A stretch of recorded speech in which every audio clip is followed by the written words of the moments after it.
Bismillahirrahmanirrahim. Assalamualaikum warahmatullahi wabarakatuh. Apa kabar semuanya? Alhamdulillahirrabbilalamin. Hari ini kita dapat bertemu kembali dalam mata kuliah pengembangan pembelajaran matematika bersama Ibu Eka tentunya ya.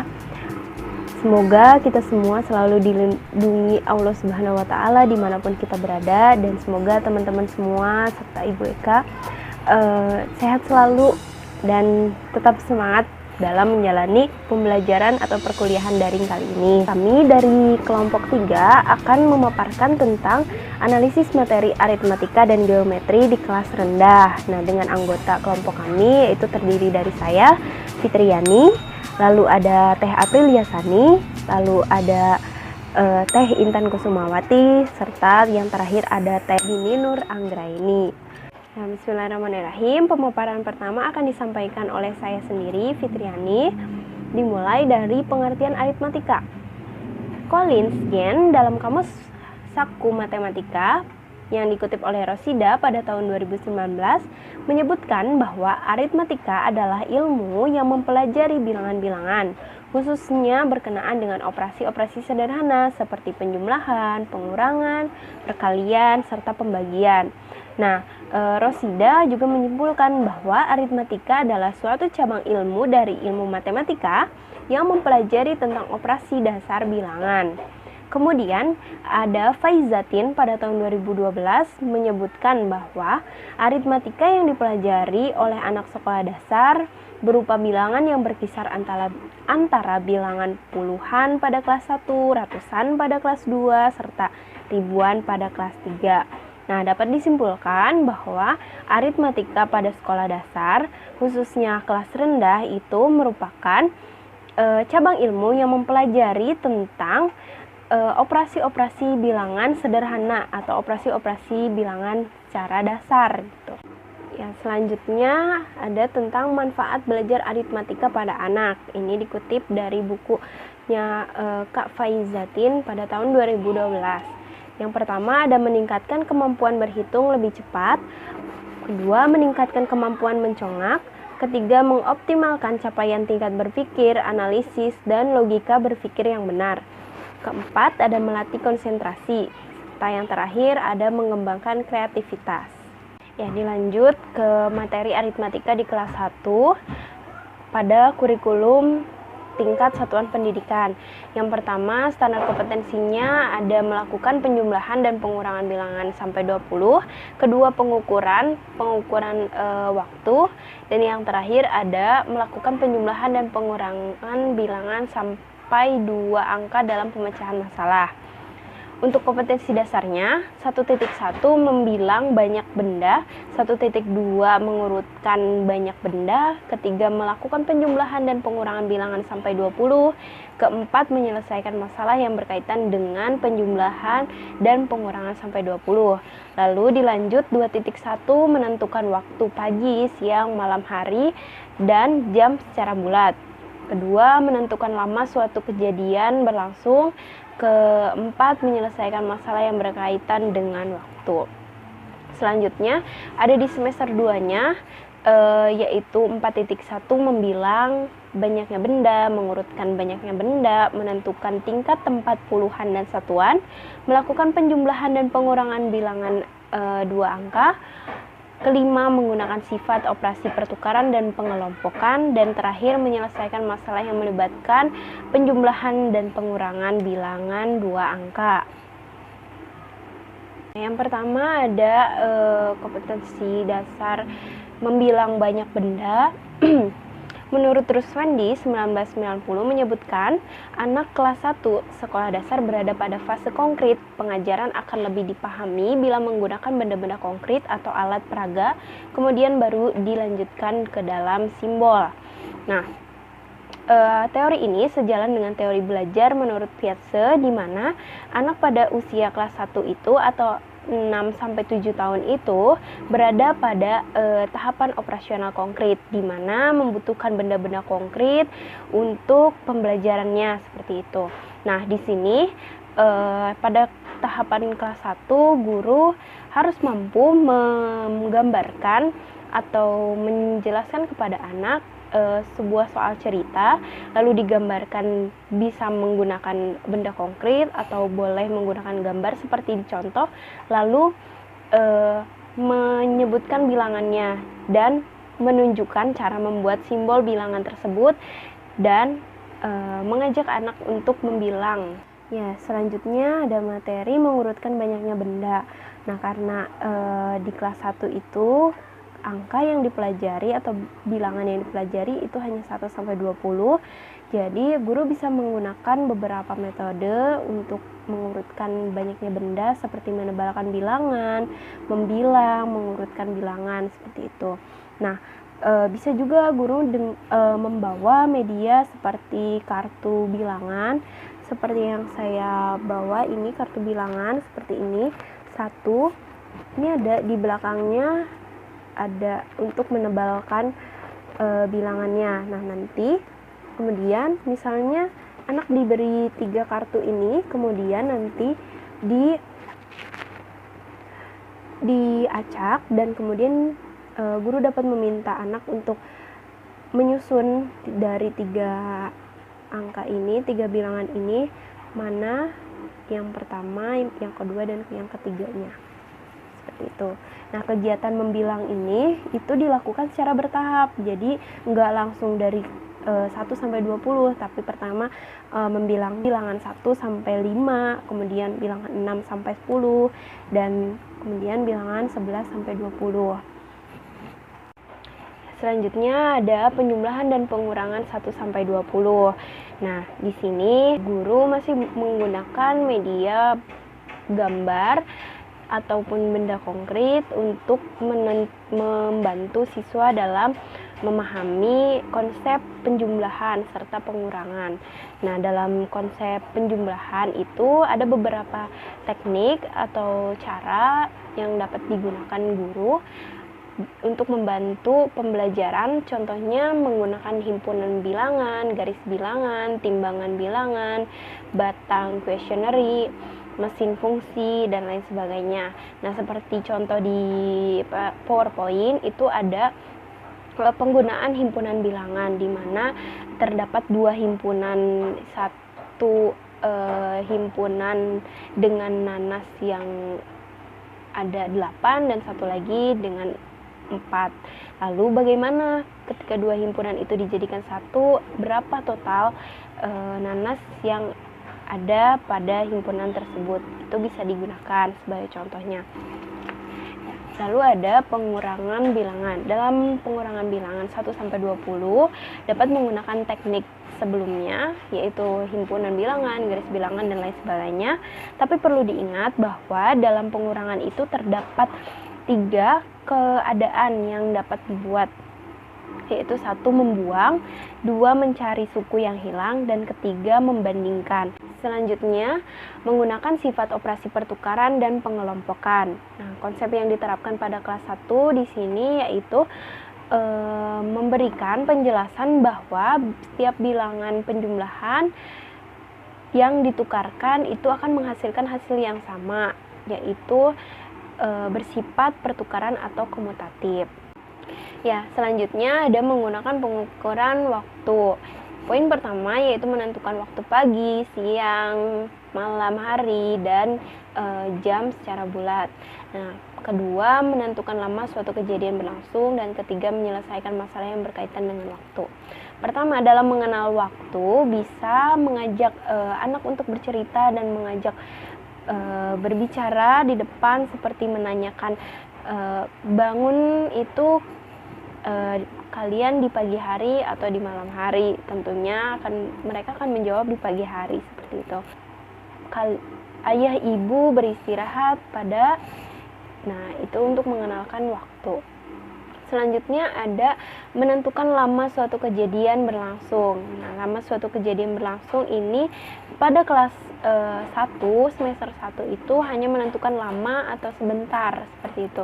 Jadi bisa anak diminta untuk mengisi soal seperti yang ada di PPT, yaitu pertama mereka menuliskan kegiatan apa saja yang mereka lakukan pada 1 hari, lalu menuliskan waktu yang digunakannya. Seperti contohnya belajar di sekolah, yaitu menggunakan waktu yang lama, dan menyikat gigi membutuhkan waktu yang sebentar, seperti itu. Ya, selanjutnya ada aritmatika di kelas 2. Dengan standar kompetensinya, yaitu 1. Melakukan penjumlahan dan pengurangan bilangan sampai 500.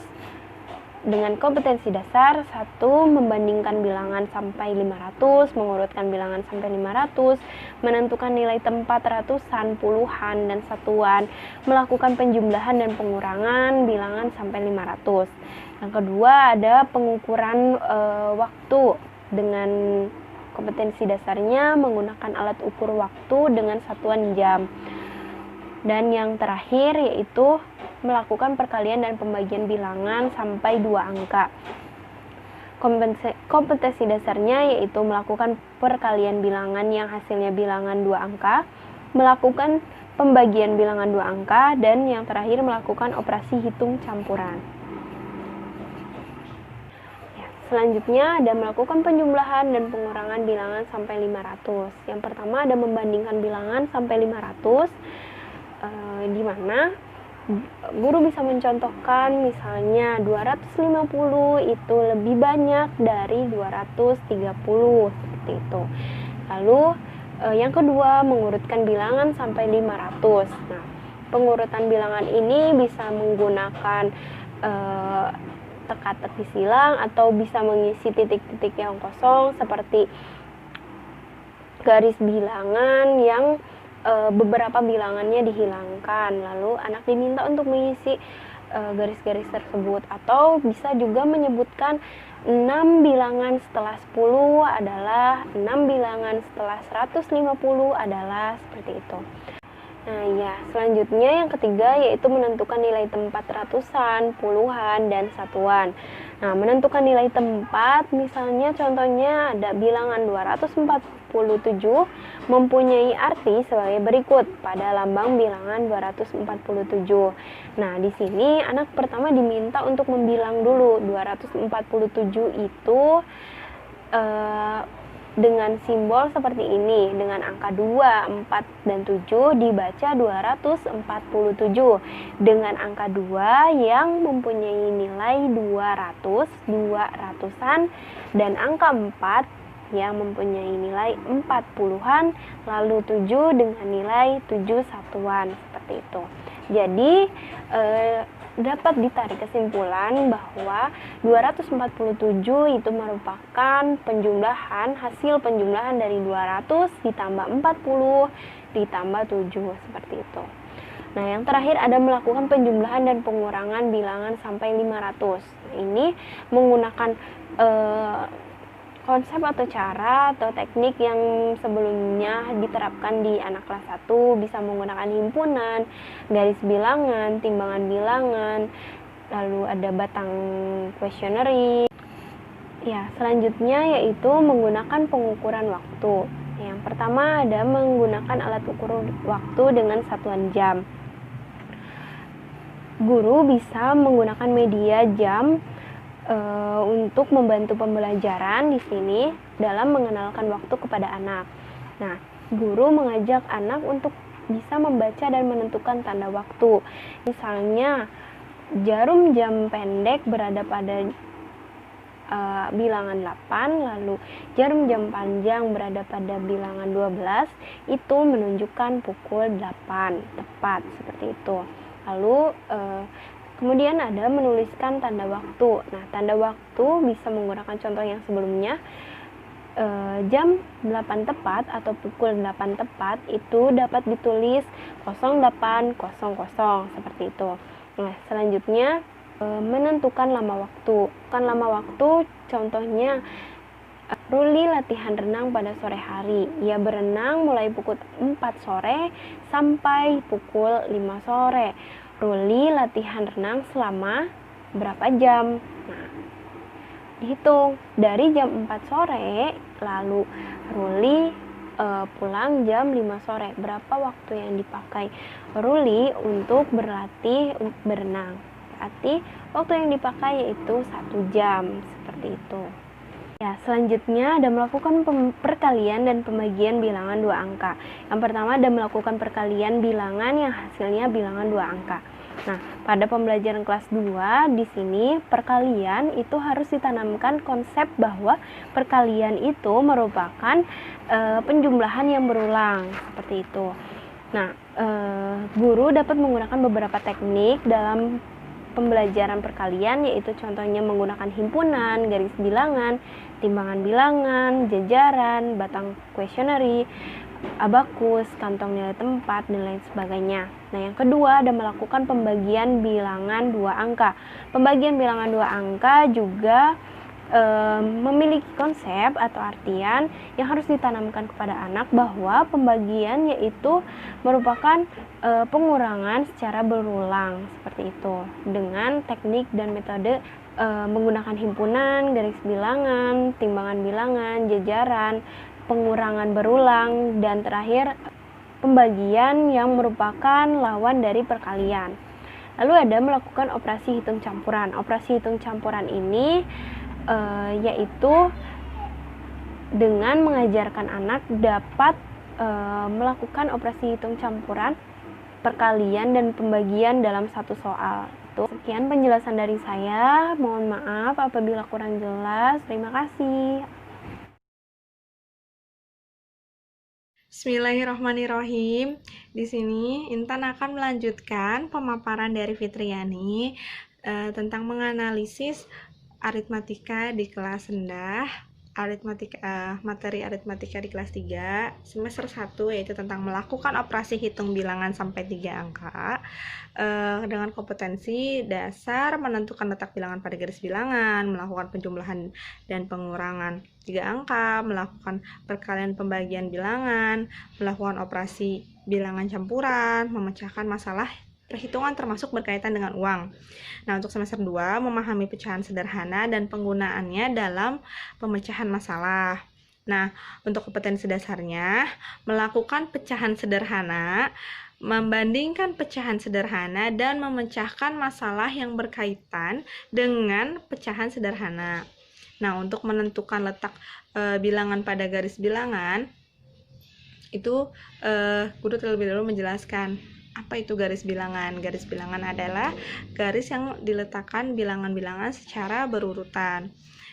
Di sini siswa harus sudah bisa membilang, yaitu menyebutkan angka-angka secara berurut dari urutan terkecil hingga urutan terbesar. Contohnya seperti 1, 2, 3, 4, 5, 6, dan seterusnya. Kemudian guru pada garis bilangan, jika semakin ke kanan urutan nilainya akan semakin besar, dan semakin ke kiri nilainya akan semakin kecil. Nah, guru bisa membuat garis bilangan, kemudian siswa diminta untuk membilang secara berurutan. Nah, di sini setelah siswa sudah bisa mengurutkan urutan secara mengurutkan angka secara berurut, nah bisa melanjutkan dengan mengenalkan pola bilangan dan membilang loncat. Jadi misalnya di garis bilangan ini ada beberapa angka yang hilang, contohnya seperti 0 hilang, jadi cuma ada 1, 2, 4, 5, 10, 11. Nah, nanti siswa yang mengisi yang angka yang hilang tadi. Jadi contohnya misalkan 0 terus ke yang 0, 3 yang tadi kan. 0 ke 3 berarti loncat 3. Terus loncat lagi dari 3, 4, 5, 6. Loncat 3 juga. Terus tadi 7, 8, 9. Loncat 3. Nah, loncat 3 ini disebut dengan pola bilangan. Nah, selanjutnya melakukan penjumlahan dan pengurangan 3 angka. Nah, untuk penjumlahannya bisa menggunakan cara disusun panjang, cara langsung disusun panjang ke bawah, itu dengan mengurutkan satuan dengan satuan, puluhan dengan puluhan, dan ratusan dengan ratusan. Sama, pengurangan pun juga begitu, satuan dengan satuan, puluhan dengan puluhan, ratusan dengan ratusan. Nah, jika ada soal penjumlahan dengan pengurangan, jika di depan penjumlahan terlebih dahulu, jika di depan soalnya penjumlahan, maka kerjakan terlebih dahulu soal penjumlahan. Nah, untuk melakukan perkalian pembagian, karena kan perkalian adalah penjumlahan yang berulang, juga bisa menggunakan susun panjang ke bawah seperti penjumlahan dan pengurangan tadi.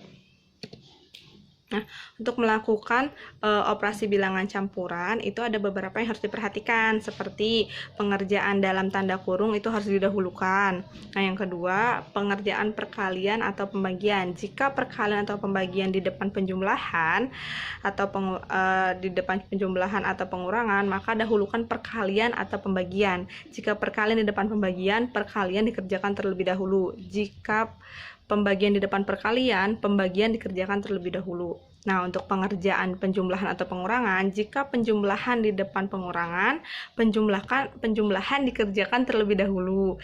Dan jika pengurangan di depan penjumlahan, maka pengurangan dikerjakan terlebih dahulu. Gitu. Karena operasi perkalian sama kuat dengan operasi pembagian, dan perkalian dan pembagian lebih kuat dari penjumlahan dan pengurangan. Nah, selanjutnya memecahkan masalah perhitungan termasuk berkaitan dengan uang. Di sini guru mulai mengenalkan, mungkin bisa dengan membawa uang-uangnya, membawa uang, atau kita menggunakan pembelajaran nyata ya langsung. Jadi kita mengenalkan ini uang 1.000, 5.000, 10.000, dan uang-uang yang kecil. Jadi jika di sini contoh soalnya ya, jika Indra menukarkan uang 10.000 dengan uang kecil, itu Indra bisa mendapatkan 1 lembar uang 5.000-an dan 5 lembar uang 1.000-an.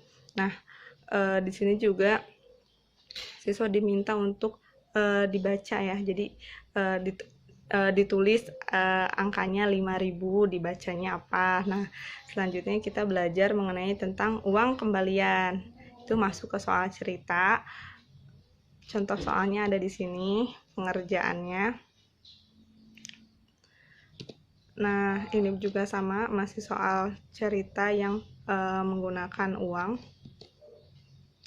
Nah, kemudian semester 2 selanjutnya dengan mengenalkan pecahan sederhana. Nah, pecahan sederhana ini bisa kita kenalkan dulu lambangnya.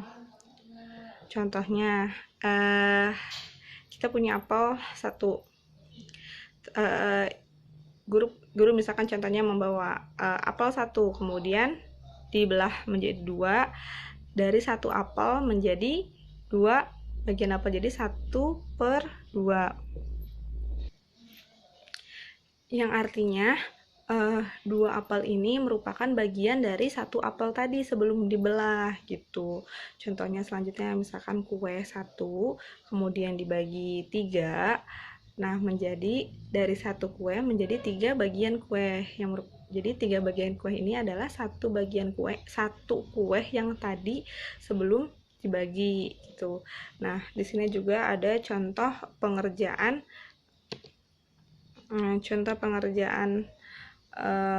pecahan sederhana yang ke dalam bentuk lingkaran, terus ada persegi panjang, ada segitiga yang diarsir gitu.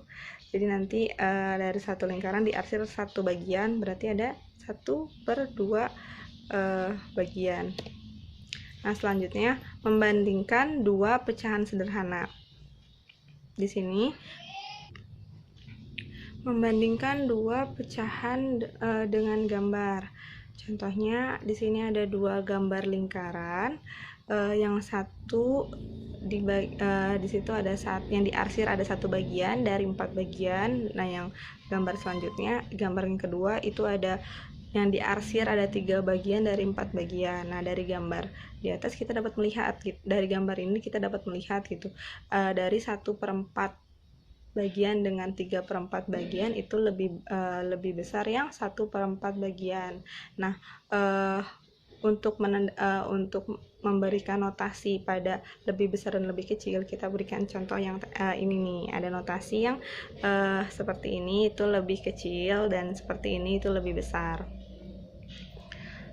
Oke, nah selanjutnya memecahkan masalah yang berkaitan dengan pecahan sederhana. Nah, pada operasi bilang pecahan itu untuk menjumlahkan pecahan, samakan dulu penyebutnya. Contohnya 1 dan 5/2. Di sini penyebutnya sudah sama ya. Berarti bisa langsung dikerjakan. Jadi 6/2. Nah, pengurangan pun sama. Samakan dulu penyebutnya, baru bisa dikerjakan. Terus untuk model pembelajaran yang cocok diterapkan untuk materi ini bisa menggunakan model pembelajaran kooperatif tipe Think Pair Share. Tipe TPS ini adalah salah satu dari jurnalnya Asmalia dan Mara Samin Lubis tentang penerapan model pembelajaran kooperatif tipe TPS untuk meningkatkan hasil belajar matematika. Nah, Think Pair Share adalah strategi diskusi kooperatif yang dikembangkan oleh Frank Lehman dan koleganya dari Universitas Maryland pada tahun 1981. TPS mampu mengubah asumsi bahwa metode resitasi dan diskusi perlu diselenggarakan dalam setting kelompok kelas secara keseluruhan. Think Pair Share memberikan kepada siswa waktu untuk berpikir dan merespon serta saling bantu satu sama lain. Dengan demikian diharapkan siswa mampu bekerja sama, saling membutuhkan, dan saling bergantung kepada kelompok kecil secara kooperatif. Menurut Arens, penerapan model pembelajaran kooperatif tipe TPS dilakukan dalam 3 langkah, yaitu 1. Dengan berpikir atau thinking, guru mengajukan suatu pertanyaan atau masalah. Contohnya guru memberikan soal mengenai tadi persoalan soal cerita pada pecahan gitu.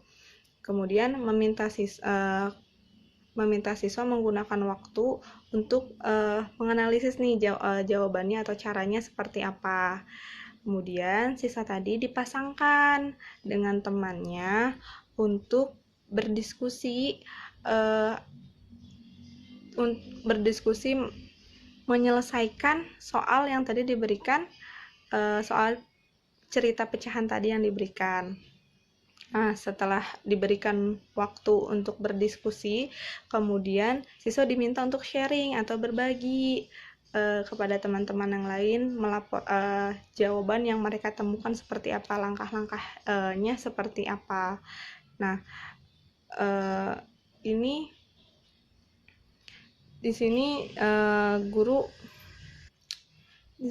memberikan kesempatan kepada siswanya untuk ya tadi berpikir, terus kemudian menyampaikan apa yang mereka pahami, kemudian juga mendiskusikannya bersama, berbagi, kemudian dikembalikannya kepada siswanya gitu, kepada teman-temannya, apakah cara-cara mereka ini sudah sesuai atau belum gitu. Jadi menurut kelompok kami juga dengan menggunakan kooperatif tipe TPS ini pembelajaran matematika akan lebih cepat dipahami dan lebih menyenangkan juga. Terima kasih. Bismillahirrahmanirrahim. Di sini April akan melanjutkan materi dari Intan. Nah, kalau tadi Intan dan Fitri sudah menjelaskan mengenai analisis materi aritmatika, sekarang April akan menjelaskan mengenai bagian geometri. Tentunya ini geometri kelas rendah ya, teman-teman. Nah, akan diawali terlebih dahulu dengan pengertian dari geometri tersendiri. Nah, geometri itu kan berasal dari dua kata, ada geo dan metria.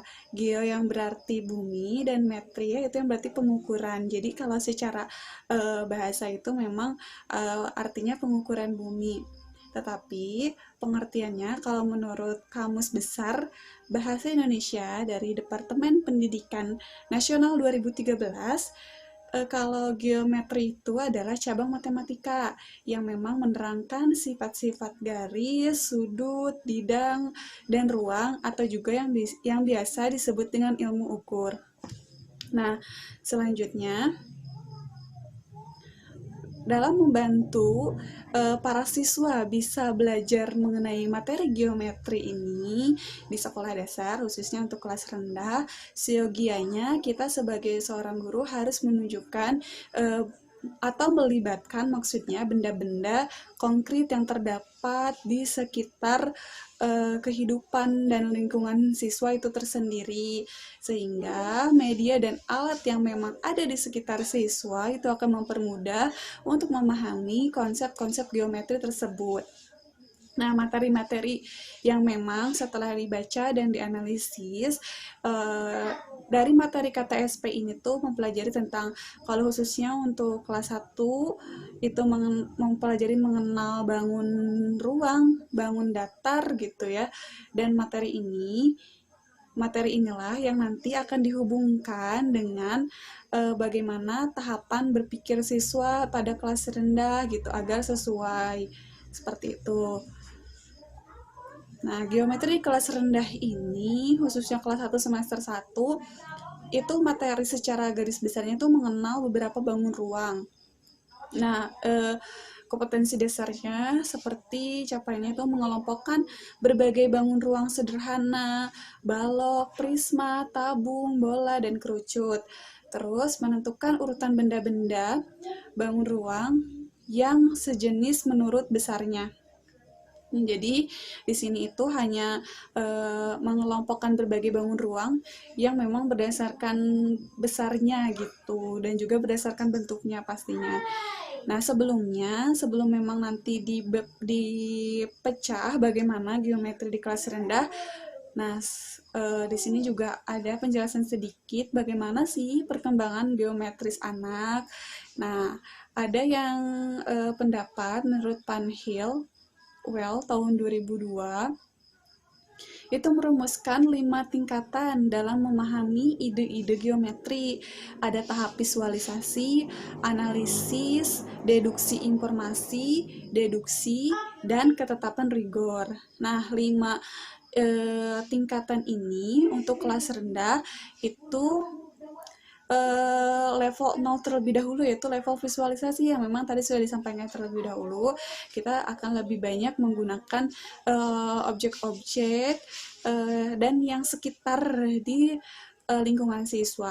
Nah, di sini maksudnya level 0 visualisasi menurut Van Hill itu visualisasi objek-objek yang berada pada pikiran level 0 berupa bentuk-bentuk, bagaimana rupanya, terus mengelompokkan bentuk-bentuk yang terlihat.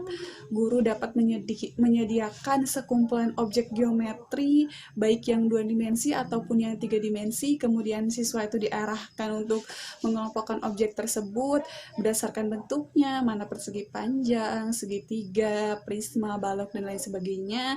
Lalu mungkin juga berdasarkan sifatnya, sisi sejajar, simetri, sudut, siku-siku, dan lain sebagainya. Jadi lebih menggunakan objek lalu dikelompokkan seperti itu. Mungkin juga banyak pembelajaran visualisasi lainnya tergantung teknik dan bagaimana guru memilih pembelajarannya akan seperti apa. Nah, selanjutnya materinya itu ketika dikupas yang pertama mengenai mengelompokkan berbagai bangun ruang sederhana khususnya untuk balok, prisma, tabung, bola, dan kerucut.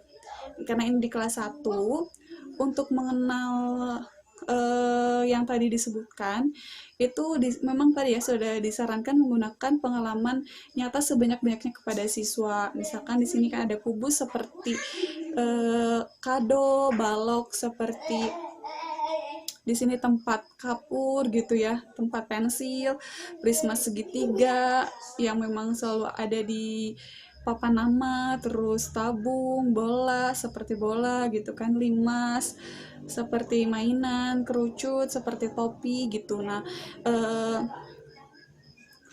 dengan benda-benda objek yang visual lah yang memang diajarkan gitu, bentuk kubus itu ini loh gitu, seperti kotak kado gitu. Sebutkan lagi benda-benda lainnya yang menyerupai atau seperti kubus. Nah, mereka pasti menyebutkan benda apa lagi, terus balok. Nah, balok bentuknya seperti ini. Nah, mungkin pembelajarannya bisa misalkan contohnya guru sudah menyiapkan amplop, misalkan isi amplopnya itu ada beberapa bangun ruang, bentuk-bentuk bangun ruang beberapa, kubus ada beberapa, balok, prisma dan sebagainya, lalu dibagikan satu meja satu, jadi dia berdua, terus nanti gurunya bilang gurunya membawa objek langsung, misalkan guru membawa kado, terus diperlihatkan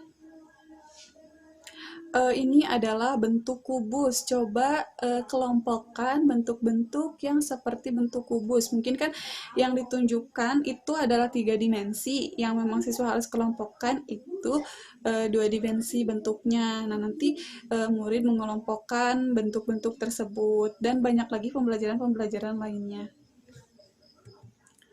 Contoh pembelajaran di bukunya, minuman kesukaannya Ardi adalah susu. Itu sebuah kaleng susu itu disebut bentuknya yang seperti ini itu adalah tabung gitu. Nah, nanti coba cari lagi nama benda lainnya yang berbentuk tabung. Ada kaleng cat, atau mungkin ada celengan yang berbentuk tabung.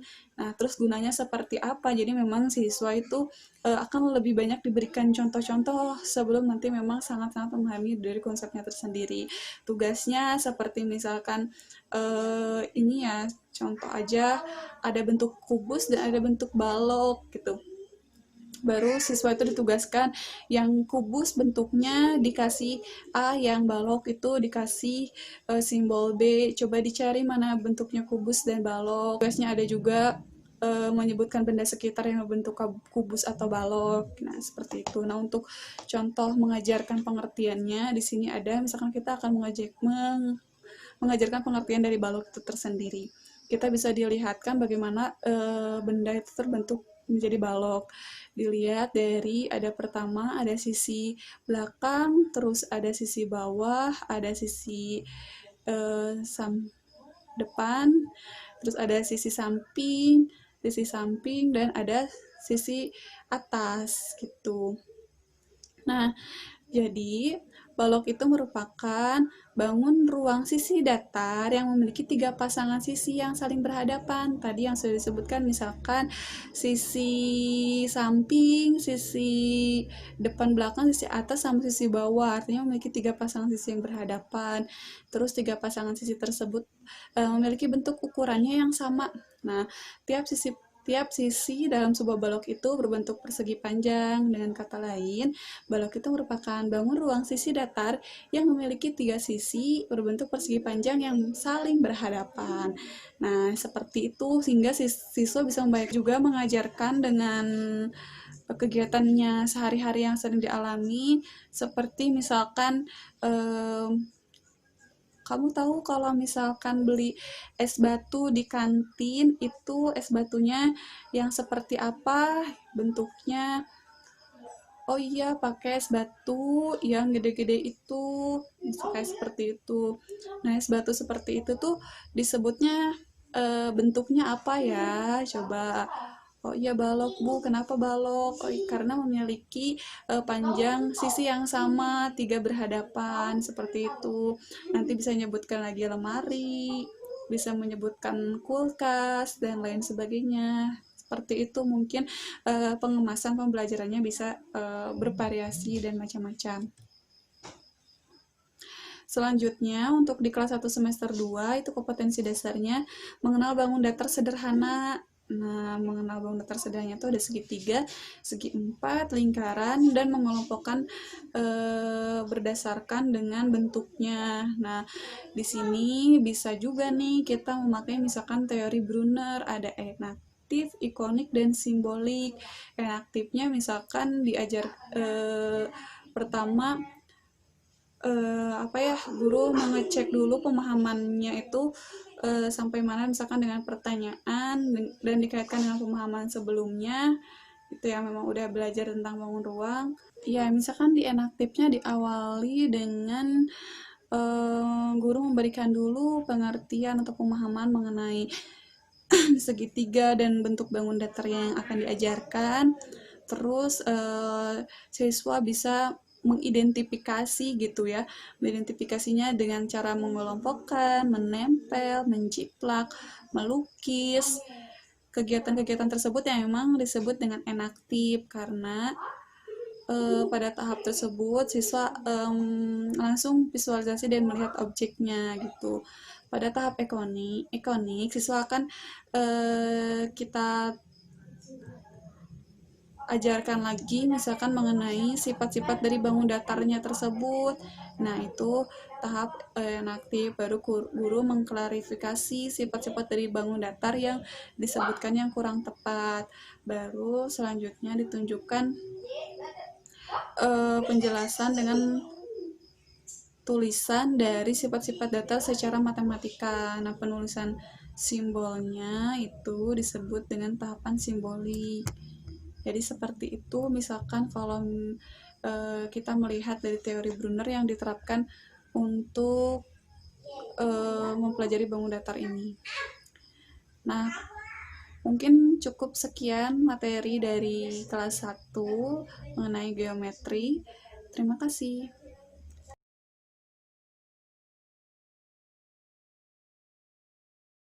Ya, bismillahirrahmanirrahim. Selanjutnya Dini akan melanjutkan presentasi di kelas 2 semester 2 mengenal unsur-unsur bangun datar sederhana. Kompetensi dasarnya itu ada mengelompokkan bangun datar, mengenal sisi-sisi bangun datar, mengenal sudut-sudut bangun datar. Nah, untuk mengelompokkan bangun datar, di bukunya itu ada menurut banyaknya garis sisi. Nah, dibatasi oleh 3 garis sisi yang berpotongan, yaitu segitiga, dibatasi oleh 4 garis yang berpotongan, yaitu segi 4, dan hanya dibatasi oleh 1 garis yang bertemu, yaitu lingkaran. Kemudian, di contoh latihan soalnya, ada beberapa bangun datar yang sudah diberi label ya, diberi huruf gitu. Nah, di situ ada petunjuknya, sebutkan huruf yang berbentuk segitiga. Nah, di sana berarti yang berbentuk huruf segitiga itu ada C, ada G, ada D, dan ada J. Nah, kemudian di bukunya juga ada latihan soal yang secara berkelompok, itu mencari benda-benda di sekitar yang salah satu permukaannya itu merupakan bangun datar. Jadi memakai benda-benda yang nyata gitu. Karena kan anak kelas 2 itu harus dengan benda yang nyata, yang konkret gitu, tidak bisa berpikir abstrak. Nah, jadi cari benda-benda yang permukaannya itu merupakan bangun datar, seperti yang lingkaran itu apa? Misalkan yang lingkaran jam dinding, kemudian persegi itu dadu, lanjut persegi panjang itu buku. Nah, selanjutnya di buku juga ada mengenal sisi-sisi bangun datar. Nah, sisi adalah bagian tepi luar dari bangun datar. Nah, sisi-sisi berbentuk garis. Nah, di situ ada segitiga PQR dan segi 4 PQRS. Nah, kalau segitiga PQR itu banyak garisnya, ada 3 sisi, yaitu garis sisi PQ, garis sisi QR, dan garis sisi PR. Nah, kemudian di bukunya juga ada latihan soalnya, contoh soalnya gitu. Membuat bangun segitiga pada kertas berpetak. Nah, yang sudah diberi titik A, titik B, dan titik C. Kita tinggal menarik garisnya gitu. Dari titik A ke B, dari titik B ke C, dari titik C ke A. Nah, kemudian ada mengenal sudut-sudut bangun datar. Nah, sudut-sudut bangun datar itu yang pertama segitiga mempunyai 3 titik sudut, persegi mempunyai 4 titik sudut, persegi panjang mempunyai 4 titik sudut juga, dan lingkaran yang tidak mempunyai titik sudut. Nah, selanjutnya ada contoh soal. Yang pertama ada berapa titik sudut segitiga ABC, sebutkan semua titik sudutnya, kemudian dijawab. Jawabannya ada 3 titik sudut, yaitu sudut A, sudut B, sudut C. Nah, kemudian yang kedua juga sama, soalnya seperti itu. Nah, ada juga yang gambarlah bangun segitiga dengan titik-titik sudut yang telah ditentukan. Berilah nama segitiga X, Y, Z. Nah, itu sudah ditentukan titik-titiknya di buku berpetak. Kita tinggal tarik garis saja, kemudian diberi nama segitiga X, Y, Z. Kemudian di kelas 3 semester 2, memahami unsur dan sifat bangun datar sederhana. Kenapa langsung ke semester 2? Karena di kelas 3 semester 1 kita tidak ada tentang geometri, jadi langsung ke semester 2. Nah, di kelas 3 juga sama, mengenal bangun datar seperti tadi di kelas 2. Di sini mengenal persegi panjang. Ada contohnya buku dan uang, itu merupakan persegi panjang. Nah, persegi panjang di sana ada persegi panjang ABC yang garisnya AB, BC, CD, dan AD yang dinamakan sisi. Nah, kalau sisi yang panjang disebutnya panjang, sedangkan sisi yang pendek disebutnya lebar. Kemudian keempat sudutnya yaitu sudut A, B, dan C, dan D adalah siku-siku. Kemudian yang kedua mengenal persegi. Nah, di sana contoh benda konkretnya yaitu dadu. Permukaan dadu adalah contoh bangun persegi. Nah, segitiga ABC di atas itu memiliki 3 buah sisi ya. Nah, sisi AB, sisi BC, sisi AC. Sudut-sudutnya ada sudut A, sudut B, dan sudut C. Nah, di sana juga ada contoh pembelajarannya di buku siswanya itu ada gambarlah persegi panjang pada kertas berpetak bila ditentukan panjang dan lebarnya sebagai berikut. Panjangnya 3, lebarnya 1, seperti itu. Nanti jadi anak-anak itu membuat persegi panjang di kertas berpetak yang panjangnya itu 3 dan lebarnya itu 1. Kemudian ada mewarnai bangun datar. Di sana ada persegi, segitiga, dan persegi panjang. Nah, ada menggambar segitiga juga di buku siswanya. Menggambar segitiga ABC. Sediakan kertas berpetak, kemudian ikuti langkah-langkahnya. Buat garis tegak AB sepanjang 4 satuan. Dari titik B, tariklah garis mendatar sepanjang 3 satuan. Kemudian beri nama di titik ujungnya C. Terakhir hubungkan titik A ke C, seperti gambar di PowerPoint itu ya, segitiga ABC di kertas berpetak. Nah, kemudian di buku juga ada mengenal jenis sudut dan besarannya. Sudut itu ada sudut lancip, sudut siku-siku, dan sudut tumpul. Nah, kalau sudut lancip itu sudut yang besarannya kurang dari 90 derajat. Kemudian sudut siku-siku yaitu sudut yang besarannya 90 derajat, dan sudut tumpul yang mempunyai besaran sudutnya lebih dari 90 derajat. Nah, ada juga contoh soalnya, beri nama sudut-sudut di bawah ini. Nah, itu yang pertama itu sudut apa kira-kira? Kita hitung menggunakan busur derajat. Kalau misalkan kurang dari 90 berarti itu lancip, sedangkan kalau lebih berarti itu tumpul, seperti itu.